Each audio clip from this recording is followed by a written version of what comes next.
Bonjour tout le monde, dans le monde merveilleux de H qui se travestit en F, voici une petite compilation de 10 types, humour fascinant, 10 types donc de travestis, à savoir H qui se sape en F quand l'envie et les circonstances le lui permettent. Ils ont tous une raison d'être, ils sont tous bien réels, pour les avoir tous interprétés à tour de rôle, je les connais bien, et du coup, les ai classés en fonction de leur potentiel de nuisance envers la société. Car c'est bien connu, si la transidentité est un thème porteur, voire qui commence à se banaliser, le travestissement, et notamment celui de H en F, restera encore pour longtemps un mystère aussi épais que la différence subtile entre le Coca et le Pepsi. Dans cette petite vidéo, vous pourrez ainsi savoir qui ils sont, évaluer leur armement, analyser leur tactique de combat, ce qui les fait monter dans le game, et surtout en quoi ils peuvent nuire à la bien-pensance et à l'ordre établi. Et ce qui, du coup, comme d'autres nuisibles, les rend indispensables à la société. Car pour faire un monde, il faut de tout. Vous allez voir, c'est du lourd, certains sont plus canons que d'autres, mais dans tous les cas, c'est de la bombe. Allez, on y go!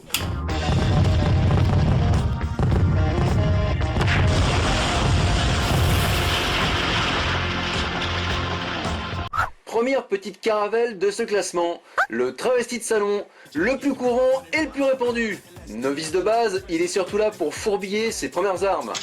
Pas le plus balèze pour emmerder le monde, hein, ça c'est sûr, mais certes pas le moins déterminé à monter dans le game.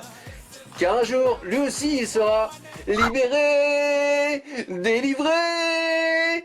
Arme de prédilection, Internet est son ami. Coup mortel qui tue, la discrétion voyons, car pour vivre heureuse, vivons cachés.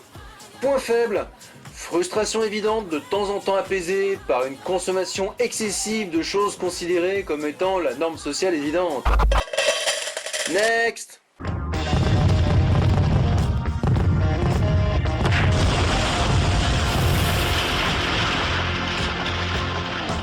Le travesti geek.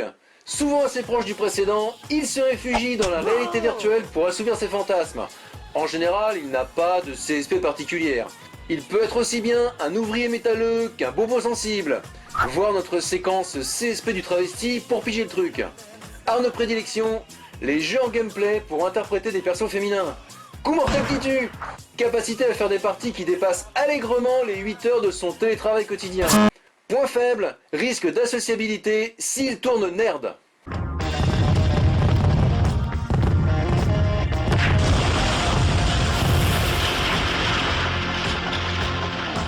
Le travesti de chant, comme les deux autres, exerce principalement en solo ses missions.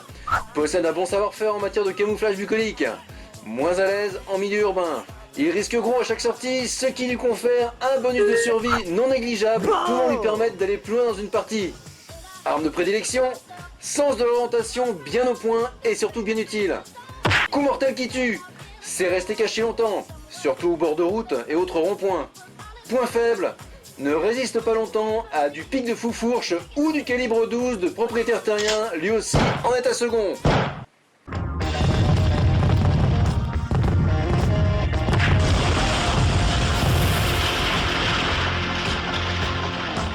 Le travesti de bois. Travesti de champ qui atteint ce grade après une longue période passée à repérer des terrains au préalable. Celui-là se retrouve dès lors en concurrence directe avec d'autres filles qui, comme lui d'ailleurs, ne sont pas toutes des H en F. Et ça, bordel la queue, ça peut parfois faire mal. Forte probabilité de subir attaque de MST, donc bonus défensif accru par le port de protection supplémentaire en caoutchouc. Arme de prédilection, équipement tout-terrain lui permettant de ne pas subir les aléas de l'hostile nature. Coup mortel qui tue, idem que numéro 8, il sait jouer astucieusement du décor pour se fondre dans celui-ci. Point faible, étanchéité des affaires qui en cas de défaillance peut être fatale. Allez, passons à la petite corvette suivante, voulez-vous.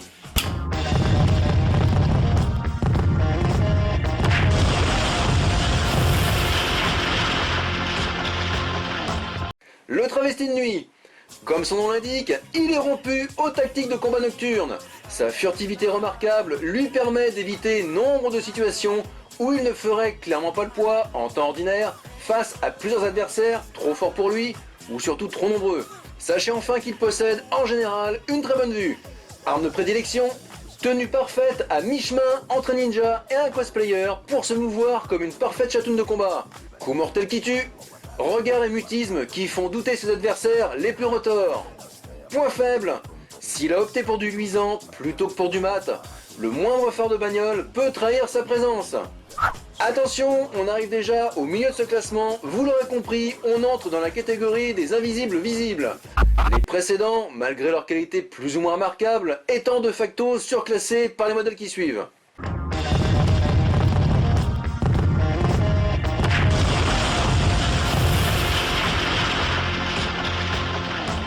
Le travesti de soirée. Celui-là se dévoile lors de réunions avec d'autres personnes plus communément appelées gens. Il prend beaucoup plus de risques en s'exposant ainsi, ce qui lui confère un bonus tactique mais pas stratégique. En effet, sortir en soirée avec des gens qu'il connaît, c'est gagner une bataille mais en aucun cas la guerre. Peut muscler son jeu, mais pas trop, sinon ça va se voir, au niveau des formes, qu'il est trop carré. Ce qui entraînerait de facto une perte de 10 points en crédibilité visuelle. Arme de prédilection, fringue de marque. Coup mortel qui tue, fringue de marque pour faire top. Point faible, fringue de marque, pas toujours de bonne coupe puisque commandé sur internet et non essayé au préalable en boutique.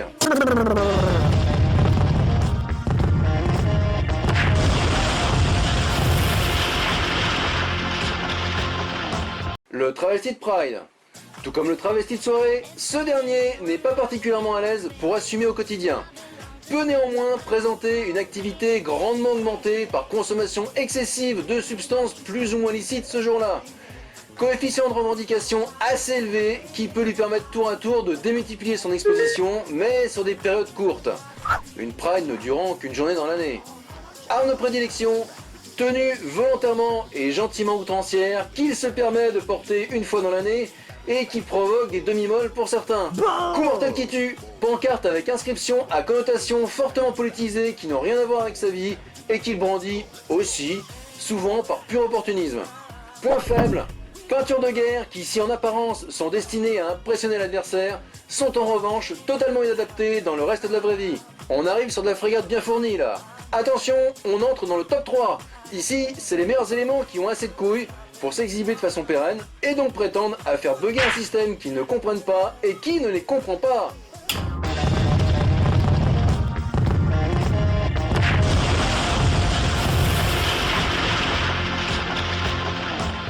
Le travesti de discothèque.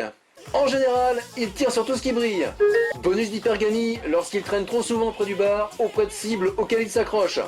A l'inverse, certains se la jouent moins bourrin et adoptent une technique éprouvée leur permettant de réaliser des missions de façon très propre et tout en douceur. Ne sort jamais sans un armement dissuasif une fois son arsenal récupéré à la sortie pour revenir du point B au point A. Bah oui, car en cas de mauvaise rencontre, surtout dans ces endroits-là et à une telle heure, il faut savoir être bien équipé. Et comme dit l'adage, vaut mieux être jugé par 12 que porté par 6. Arme de prédilection, c'est jouer de ses charmes, surtout lorsque le combo jupe courte, col en clair, botte à talons vernis est de sortie. Coup mortel qui tue, quand il laisse sa proie poser une de ses paluches sur une de ses cuisses. Mais pas les deux en même temps, faut pas déconner. Point faible, tolérance à l'alcool. Par saturation dans ce dernier, risque fort d'avoir mal un peu partout et de marcher en canard pendant les 15 jours qui suivent.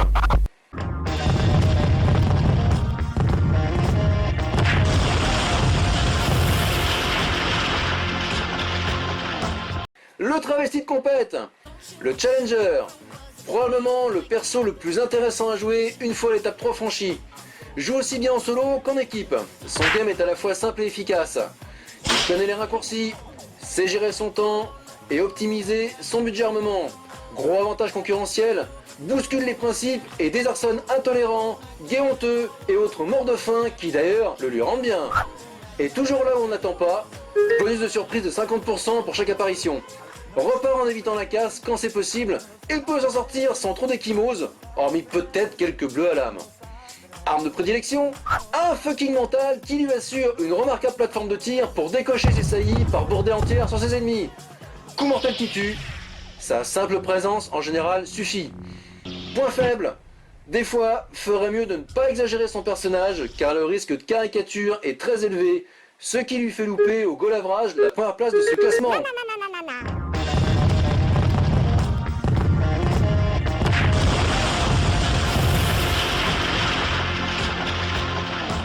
Number 1 donc.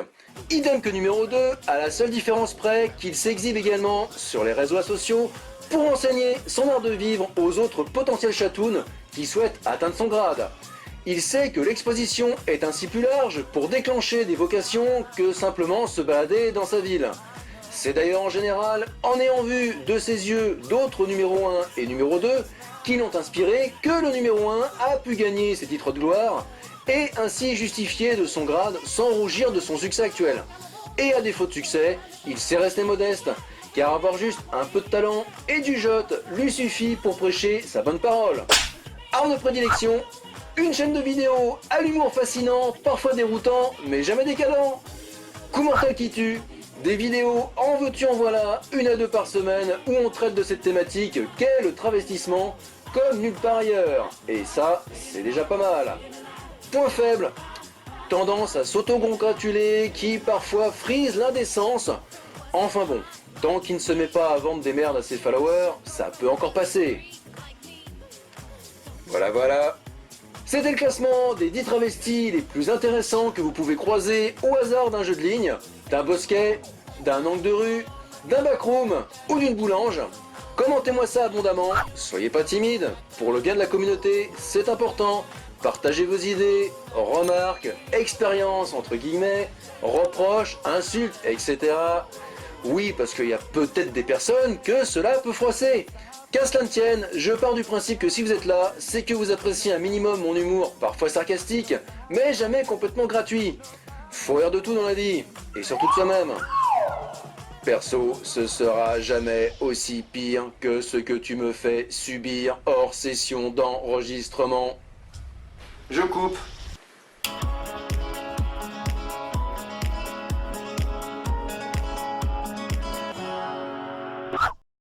À la limite, oui, je suis un peu chiant des fois, mais bon, juste comme il faut, quoi.